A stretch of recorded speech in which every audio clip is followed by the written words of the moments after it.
Evening, folks. It's Sunday night. We're back with you again, and it's another weeping, spectacular episode of Audio Who. And tonight, me and the crew here have gathered to sit and tackle the first story of the recently released Classic Doctor's New Monsters range from Big Finsh Productions, with good old Peter Davison as Doc number 5, where he encounters the Weeping Angels in a little ditty entitled, surprisingly enough, Fallen Angels. Yes, the angels are running amok in 16th century Italy, and a good bit of tourism is involved as well. We're about to get to that. Before we do, it's your panel for this evening. Joining us tonight, down there at the bottom square, and from my view, it's Mr. Matt Rose. Matt, how's things in Coventry? Very fine, just been raining all day. Well, you're all wet. Joining us from Tottenham, freshly showered and looking primed and proper for a change, it's Phil Archer. Phil? Good evening, people. Hello. Good to have you, man. Oh, what can we have? It's Dr. Freedom, all the way from Ohio. Brian, how goes it, mate? Good evening, everyone, and bring back Ace. There you go. Sophie Aldridge, you have been warned. Joining us all the way from Cali, she normally has the blues when she's on the radio. It's her Sue. Susie, how's it going? I'm great, thanks, Graham. What the hell is that? I said I'm great, thanks, Graham. All right, sorry, I got was a buzz in there. Dig the straw hat. Joining us from NYC, it's Mr. Will Medina. Will, how goes it this fine Sunday, mate? How you doing, Graham? Hey, now from New York City. Good to have you, man. And of course, joining us once as always, from Corpus Christi, he has a beard that must be feared. And contrary to every other week, Tom Ellis is still his neighbour. It's Texas Tim Wells. Tim, how goes it, man? Hello from hell. There you go, indeed. So yeah, guys, Fallen Angel.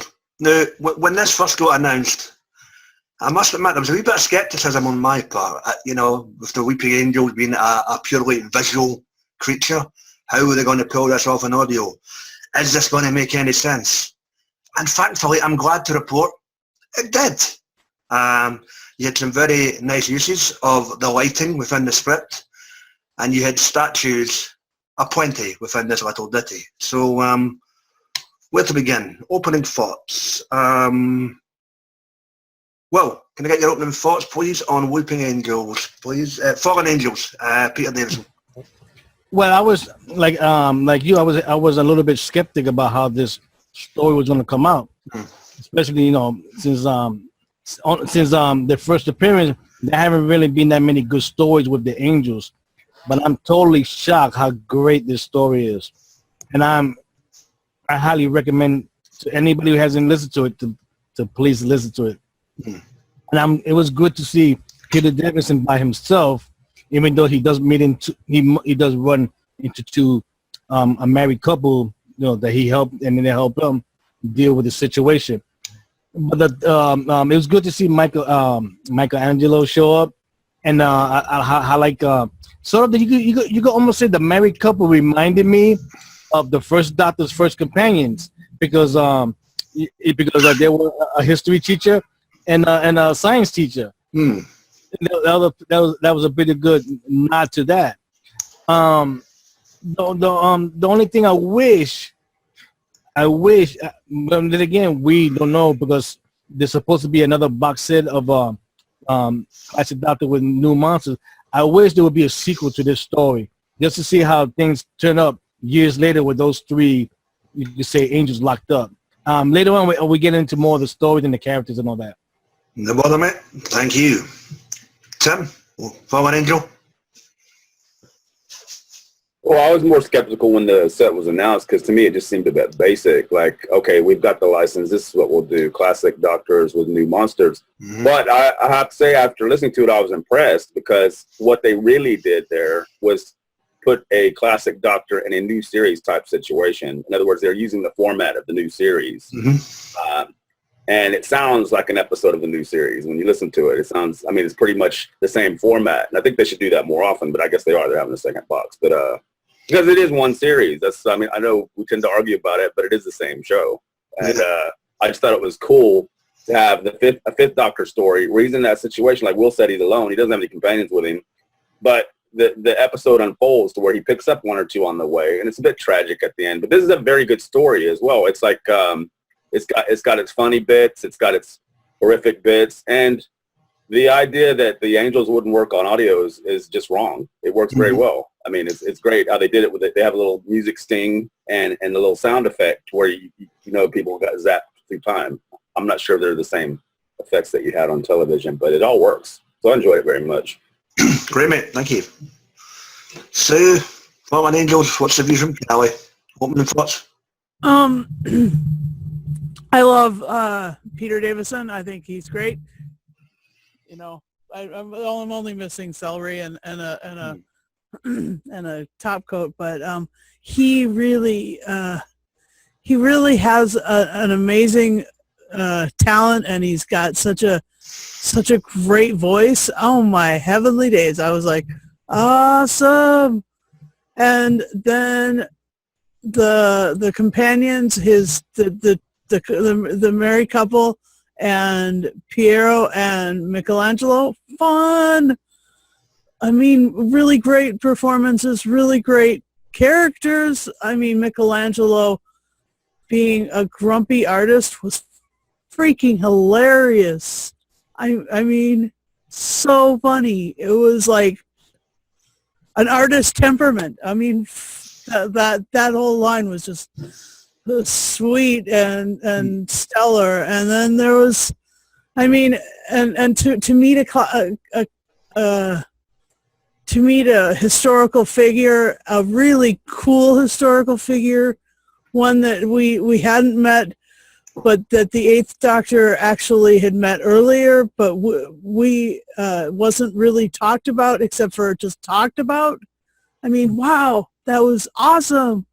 And then there was the brilliant thing of the sound effects to describe the angels. Yeah, the angels are. I mean, he was working on on the Sistine Chapel ceiling. It was talking about the scaffolding, and then there was a whole level of his involvement in that, and then it got better and better as it went, and the final result of Piero, the whole return of that character at the end of the thing was interesting, because you knew that he'd been zapped, but you didn't know where the heck he'd been zapped to. It was just amazing that he even showed up back in it, because the married couple went a hell of a lot further than he did. Anyway, that's my opening thoughts. Thank you, dearie. Brian, how did you go on with this one? Opening thoughts? All right, one of the things I've always loved about BBC is their versatility, and now thanks to this ongoing cooperation between them and the BBC, we now have the ability to have classic doctors involved with aliens and creatures that have been created, in the new show since 2005. And the Weeping Angels have been a force all their own ever since they were first introduced all the way back in Blink. And it's just incredible having, the fifth Doctor, Peter Davison, having to face this really, really ominous, mean foe. Yeah, it just really knocked me out of my socks. Plus the fact we had Barnaby Edwards in there, doing his thing, but also we had Dan Starkey for once not being a Sontaran and doing a fantastic job. Like I said, I got to give an A+ to this one. And remember, bring back A's. All right. The promos are rapid and fast. Yeah, but kudos to Dan Starkey in this, because for once he's not playing a potato, he's playing a bunch of priests. And evil ones at that. Matt, go for it. Right, everyone was skeptical about this audio for different reasons, but I've hated the Weeping Angel since Blink. Not the characters, but because I was frightened of that story when I was younger. Yeah. Look, I was afraid of graveyard statues for a long while because of them. And to have that fear factor on audio, it's very claustrophobic claustrophobic with the small casting it got. I loved it. Not an episode like this has not scared me since Blink with them lot, and I found it thrilling. Also, since Freedom name dropped, one of those assistants that Davison picked up was what played Waris Hussein in Adventure in Space and Time. And it was very great. I love this story. Phil Marine, who the writer assigned for this job, has worked it perfectly. I do hope the Angels get utilised more in future stories now they've got the new licence. Oogly doogly. Cheers, Bingo. Phil? I thought you forgot me, but never mind. Now, How did I forget you? What the hell? I know. I was, as everybody else has also said, a bit skeptical because I wasn't quite sure how much more you can utilise these weekly labels as we have seen on TV, because there's only so much you can do with them, right? And besides that, I was quite happy with what we got because it was full of tension. The Angels, although not vocal, they were utilised to the point where you understood what was going on and how they were, what they were doing. How did they get there in the first? How did they get there in the first place? They crashed from space. Yeah, like you, in the they flew from space and got entombed in rock. You theorize that one must have fallen to Earth all the way back in prehistory and was actually entrapped as the marble formed. Yeah. Similar to the Byzantium crash. Yeah. There were three of them. Or let's throw in Hand of Fear or Image of the Fendal. Heck. Yeah, that's true. Good point. And also, the guy that who eggs on Michelangelo to carve them out. I was quite surprised that guy was never once zapped by the Angels because these guys saying, "I'm your servant and I want to worship them," and they didn't once sort of zapped him anywhere until. Well, you gotta remember that when you listen to it, that he was hypnotized to serve them. Okay. So they wanted to get all three of them freed. Yeah. So once the third one was gone, you know what happened to him. Yeah, they worked. Oh, I just want to say they worked their mojo on them the way they were doing Amy Pond. Ah, okay, yeah. And I did also like the fact of the resolution to them, a bit like the Mara encircled in mirrors. That was quite cool. Yeah, I mean, it was a similar take on what they actually done in Blink when they had them looking at each other. When the TARDIS dematerialised. For me, I enjoyed the hell out of this, guys. I liked the various throwbacks, like to Blink. You had obviously poor Piero, who got zapped and ended up aging half to death, kind of like the cop with Sally Sparrow. So you had the throwback there. The guest cast, Canny Grumble, pretty strong as well. Matthew Kelly was absolutely delightful as the ever irritable Michelangelo. And just FYI, for anybody who's over the age of, say, 12, we are referring to the Renaissance artist, the Ninja Turtle of the same name. So yeah, all in all, good outing for the Angels, and it'll be interesting to see how they develop this, because as much as this one was a winner, it really will depend on various plot points that Big Finsh put them in that will determine how more excellent these stories with the Weeping Angels will become down the road. That's why I think it might be a one-off thing. No, not necessarily. It really depends. I mean, this time you had the subplot of the whole cult with the priests added into the mix. We got to remember, Philip, when we see the episode Blink, there are three angels. These could be the same three angels from these audio that they appeared. Not to mention, on the one-off front, even Peter Davison's character as the Fifth Doctor, he never once said that this was his first encounter with them. He already had experience with them, which means you could go back as far as William Hartnell's Doctor on like a companion chronicle and say he encountered it. There's just endless possibilities here. Yeah, but it's the MO thing of the Angels that worries me, because it's, like I said, it's a one-trick pony thing. Unless you can write around that and make it really sort of like not sound too samey. But that's what they have done. There's a good book in the book range. Which one is it? Touched by Angels. Touched by an Angel. That's a very good story. Well, the trick is with them is you have to come up with a story that involves sending somebody back in time for whatever reason. The Doctor and his company get involved and try to sort it out. throughout different time zones. That's pretty much how the best thing you can come up with for an angel story and make it interesting. Because that's, you're right, you pointed out earlier, that's all they do is zap people into the back, into the past, and beat up all their energy. And I will say just one more thing before I'll let everybody else jump in. That I hope if they do use them next time around, they give them the Angel Bob treatment, so give them a voice to make them even more kind of sinister. You want Angel Bob back? For people to know not necessarily Angel Bob, but give them a voice to carry them through their audio player. Well, remember, Phil, they could once again mind control somebody, and that person could be the angel's voice without breaking the vocal cords. Yes, they could grab somebody else and do the same thing they did with Angel Bob. That would be an interesting angle to play out. Yeah. Yeah, I mean, that'd be good for a story, but again, how many times can you use it? Time will tell how big Finsh do with them. We look forward to checking those out as and when they're released. All right, guys. Events, characters, or instances within the story that stood out for you. Well, what stood out is the Fifth Doctor, how he mentioned certain stuff that he's done, like you know, like he was in Heathrow, and then that he complained that he wished he had his son in Screwdriver. I forgot the other part. The way what really stood out was when the Fifth Doctor noticed this guy had aged. He didn't see him as an old man. He seen him the way the 12th Doctor saw Clara when she aged in the Christmas storyline. You know, that he don't see the age. He sees them by the character. Yeah, the character. Yeah. That was one of the a good thing that stood out with him, because he never done that in any of his other stories. So that was pretty cool. Oh, that's cool.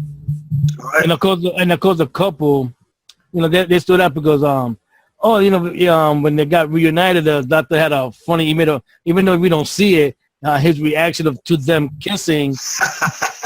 Yeah. Which is funny because from the 8th Doctor up, everything changes there. So that stood out for me. Yeah, okay, cool, man. Tim, how about you? Michelangelo. Matthew Kelly, yes, okay. He's hilarious. I mean, he's really not that important of a character to the story, but he's there just providing comic relief throughout, and it's brilliant how they utilize it for that. That and just some of the way it was written, the dialogue is very good, especially with the boy. I mean, then the couple, he comes and he keeps on throwing hints around. So like he tells Michelangelo what to paint or whatever. Yeah, and that's like he invented the sandwich, and then of course the Doctor argues, no, I invented the sandwich. So there's a lot of good humor in this story. That's what I like. Excellent, mate. Matt, how about you? Yeah, Michelangelo too. He was very funny. He's like, "Oh, so you've heard of me? My fame spreads to England." I love it. He's so funny. Also the couple. I just felt sorry for them in the end after everything, because I thought the Doctor could go and fix that.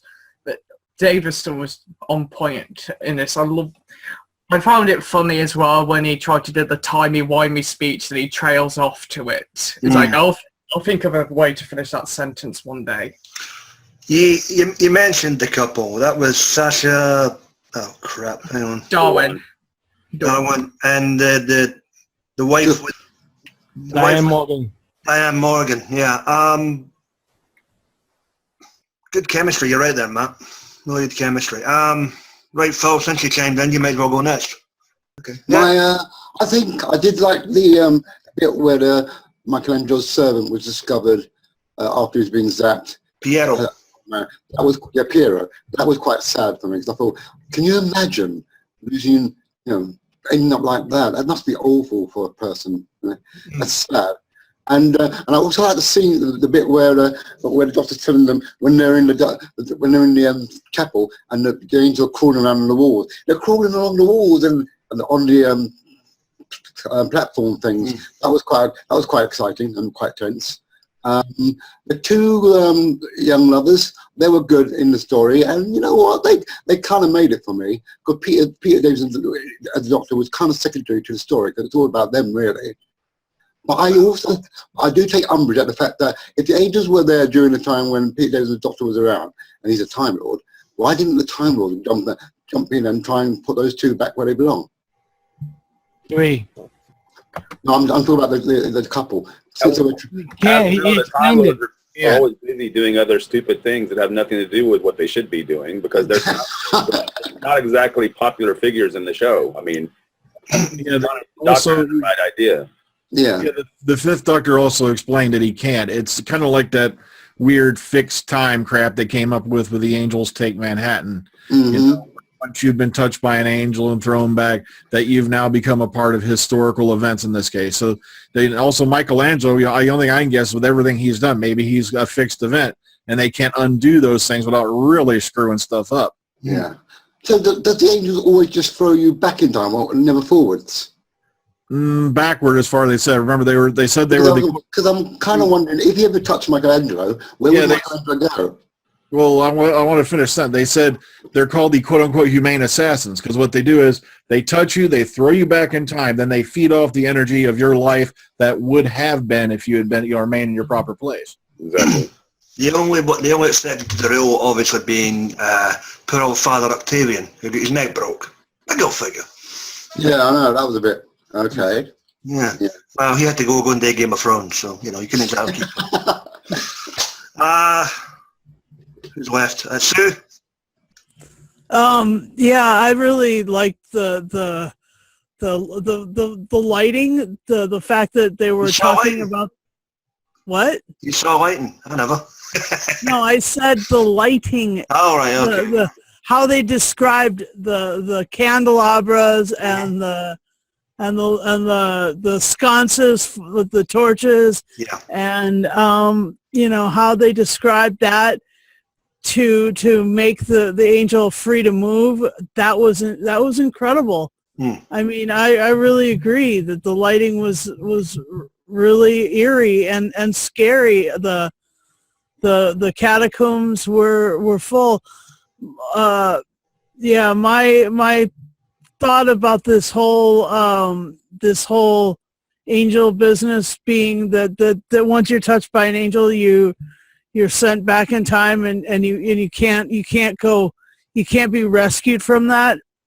Is I think that your time energy would make you make you sick or dead or whatever. So I think that there's a different actual explanation for that, and I noticed in this that they talked about all the disappearing other artists, all the disappearing sculptors throughout time, and it started with the modern ones and it went right back to Michelangelo. It went all the way through from the middle of the like 1800s or early 1900 all the way through back to Michelangelo's time. And so obviously these angels had been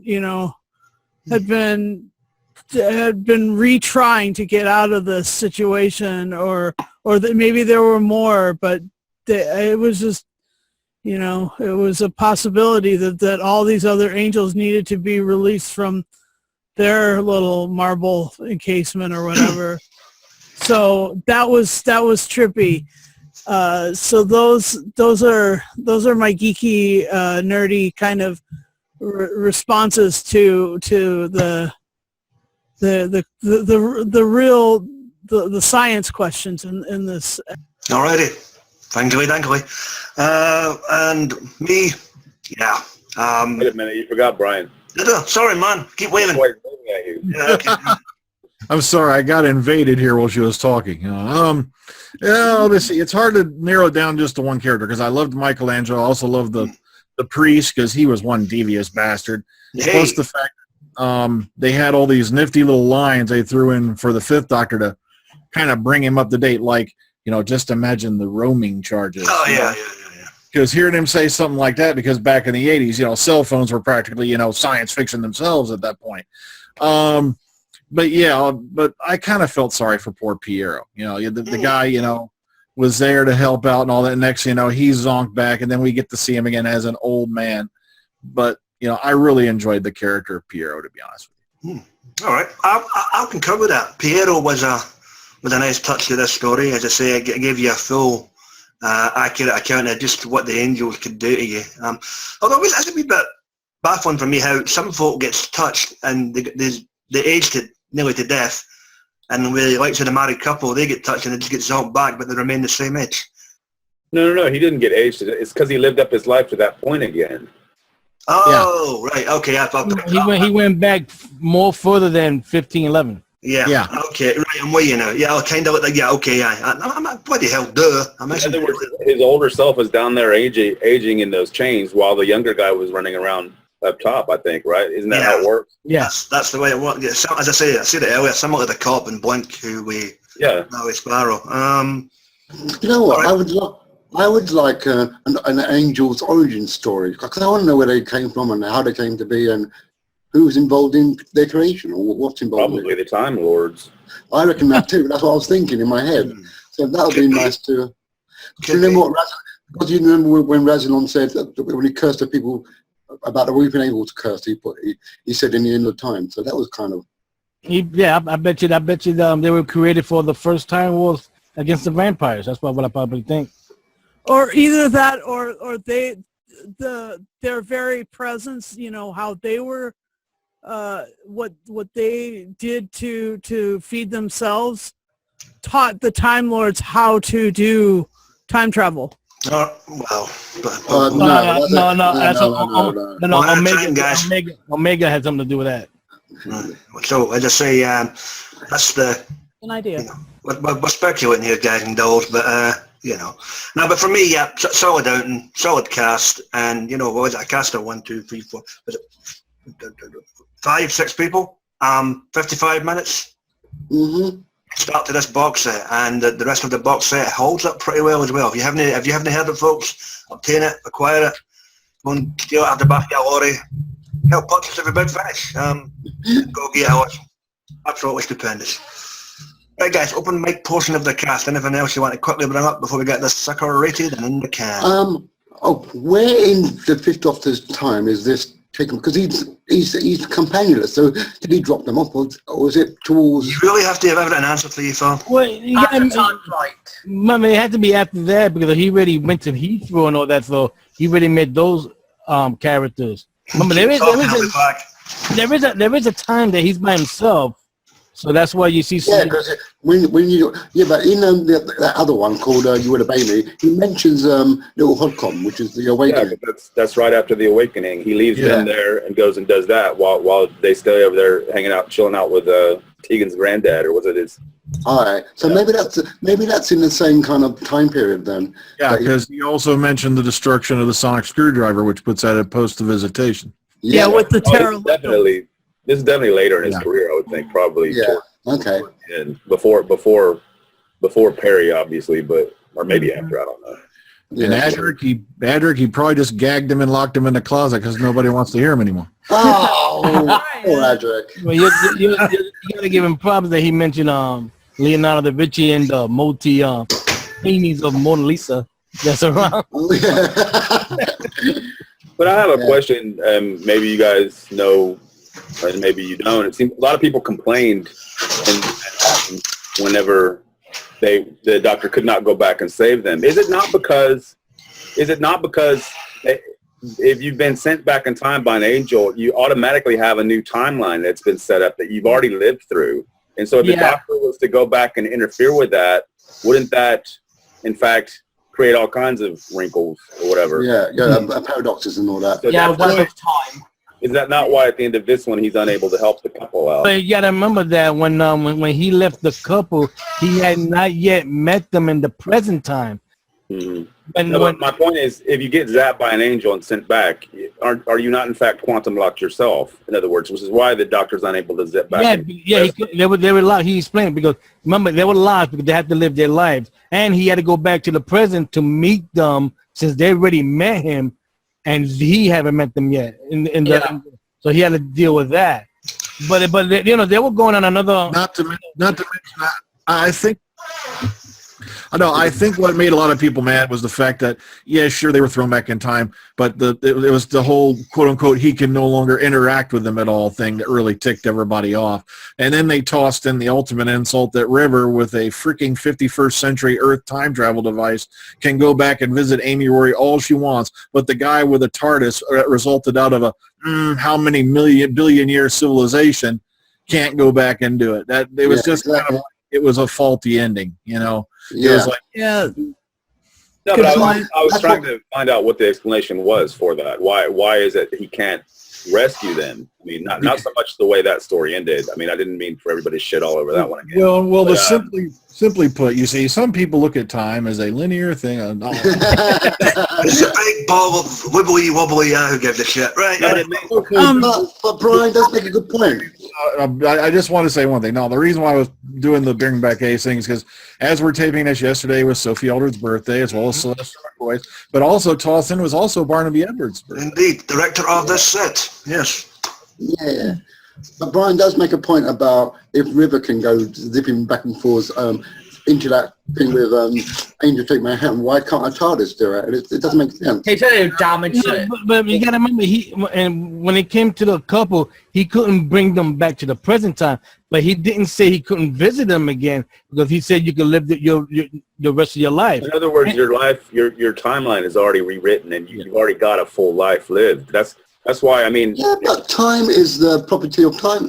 Time is mastered by the Time Lords. They can do anything with time. So surely there's a solution. No, but don't you see it would be like, it's like cause and effect. If you change one instance of anything that ever happened, it changes the entire timeline, and that's dangerous.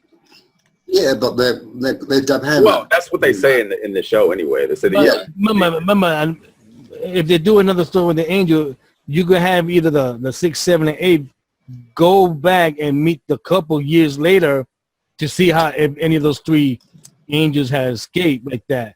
Because, they would have done that. Well, they will eventually, because there are the 3 angels that runs into that we see in Blink. So yeah, because there could be a cave in, and of course, things age as they get older. Those mirrors can fall apart. Blah blah blah. There could it can happen. And what about all those other artists and their sculpting, angels that caused them to disappear out of their established timelines? I mean, that wasn't really just a throwaway line, was it? Who knows?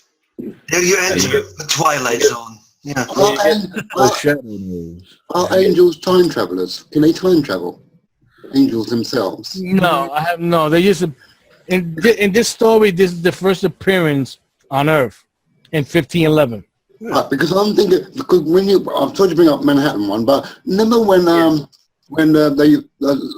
TARDIS crew escaped get away from Manhattan in when was it? 30s, was it? Yeah, 30s. I agree with it. They do have to have some kind of means of travel, because they did arrive on Earth during that one certain time period, and they quote unquote took over Manhattan. Plus, they had to have gotten onto that one planet in time of the Angels somehow. So they've got some way of getting around. We just don't know what it is. Because when they zapped Amy at the end of Manhattan, that was in the present. That was in the 1930s. So how did that one get to the 1930s, to the present day? Oh, no. When she gets zapped, she was back in present day. Yeah, but where did that angel come from? That one was coming... He was already in the graveyard. He'd been there. Anyway, we're diversing for the story here, guys. Yeah. Okay, but I'm just trying to work out the mechanics of the angels. And for the record, I got to say this now. I invented the sandwich. Oh, no, you didn't. I did. I'll put my... No, never mind. You keep the argument about getting a knuckle sandwich, all right? Oh, come on. All right, guys. Champion. Are we done? Yeah. In which case, it's that time again. For you to pay your child support. Oh. You're reaching out over the child support, man. Ouch. You got me to the quick. Fallen Angels. No. Last week you had to look for your kids. Now you found them. Oh, I see. Ooh, wife just got a hell of a lot more shit here. Okay, Fallen Angels. Peter Davison and Matthew Kelly. Matt Rose, what do you give Little Day out of 10, buddy? Oh, for the suspensefulness and the cast, 10 out of 10. No bullshit with you, is there? Right to the point there. Sue, what's the view for Kelly? I like it I think I'm going to give it 9 out of 10. Champion, dearie. Well done. Timbo, what's the view for hell? I agree. I give it a 10. Very good. 2 10s and a 9. We're off to a winner here, folks. Da-da-dum. Brian, what say you, buddy? 2 I hands. give it. 2 hands. I give it a 10. Another 10. Excellent. Well, what does NYC say? This is the second Peter Davison audio. I'm going to give a 10 out of 10. The Angels need to come back with one of the other doctors. But Shot in the dark. yeah, it got to be a sequel. There got to be a sequel to this. Shot in the dark. Was that first one Son of the Dragon? No, Oh, son of a bitch. All right, there you go. the origin of the Cybermen. There you go. Oh, right. Yes. Spare parts. Okay, right. Phil, go for it. It was shit. It was so Hey, shit. man. Yeah. It was fucking boring. It was so shit. I'll give it 10 out of 10. There you go. I'll no blink. The angel will not fall. I'll give it a solid 9.5. Excellent start to this box set. You know, it has been mentioned, Matthew Kelly, hilarious. And the rest of the cast rounded off a nice wee 55-minute tale. Yeah, I can't believe you gave it a 9.5 when they even had liquor in this story too. Yeah, man. And it was a rank type of liquor. Well, oh wow, wine, big deal. Yeah, wine for the ladies. No offense, Sue. There you go. 9.5. Good start, folks. And we're off to the races. We look forward to box set volume 2 to see what new stories with new monsters we get with old doctors. Probably June, July next year, if I'm guessing accurately. So we'll get to that. And we'll also get to the other 3 stories within this set sometime down the road. Well, guys, another one done, dusted, and in the can. And next week, we're going to take a break from the norm and go into what if territory. Yes, what if the third Doctor was not John Pertwee, but was in fact David Warner? Mm. And was not a scientific advisor. Well, don't give the full plot away, Phil. Hey, I'm better looking at him. Yeah, there you go. So yeah, it's a what-off tale in the Big Finish Unbound series. We even have an appearance by Doc Number 10 himself in the guise of Dave Tennant. With a foul mouth. And we also, with his foul mouth, Phil, yeah. And we have the great Nick Courtney, the late great Nick Courtney, able and Sympathy for the Devil. So in light of the new Benny Summerfield box set debuting this week, we will tackle Sympathy for the Devil next week, and we'll give that a bash and see how we take to this fine what-if tale. Hell, it's David Warner. Anything he's in generally goddamn awesome, so it shouldn't be that bad. Mm-hmm. All right, guys. To the panel, thank you for your attendance here this evening. Always a pleasure to sit down and talk to the audios. And your check better not bounce. What? And your yeah, check better $20. not bounce. Oh, fuck, yeah, it's after it's $20 again, man. Jesus Christ. Yeah, okay, yeah. Speak to the bank manager, well. As always, guys, check out our buddies on the wacky and wonderful world of YouTube. We have the guys over at Geeks Assembled. We have Sue there with TARDIS Blues Radio. We have Dr. Freedom there with his daily news broadcasts and his Omega files. Who else do we have? We have Matt Rose, stay off his Twitter handle. Oi, forgot Sammy. Johnny Blues, Sammy Carter, oh bloody hell, and many, many more. If you think there's anybody we should be checking out, hell, leave some comments, give them a thumbs up, give us a like, give us a suggestion. Done. Who? The Dr. Freedom and Eric Skydark is done. Yes, thank you for pumping the promotion there, sir. Yes, Skydark is now complete, so if you've not heard that and wish to hear it all, now it all toddle on over to Dr. Freedom's page and it has its own playlist, an hour and 51 minutes it came in total. So there you go. You might want to take it in chunks, dearies, but it's in the can and up and available for your viewing and listening pleasure. Viewing pleasure, bloody hell. So yeah, guys, I'm going to wrap this up because I'm beginning to ramble. And It's an empty cup, man. That's why you're rambling. yeah, I know. It's a story of my life, mate. But anyway, guys, I'm getting the hell on out of here. We wish you all a safe and prosperous week. Be excellent to yourself and each other, and we'll see you next week. Booyah Be safe and See you. adios, everybody. Peace.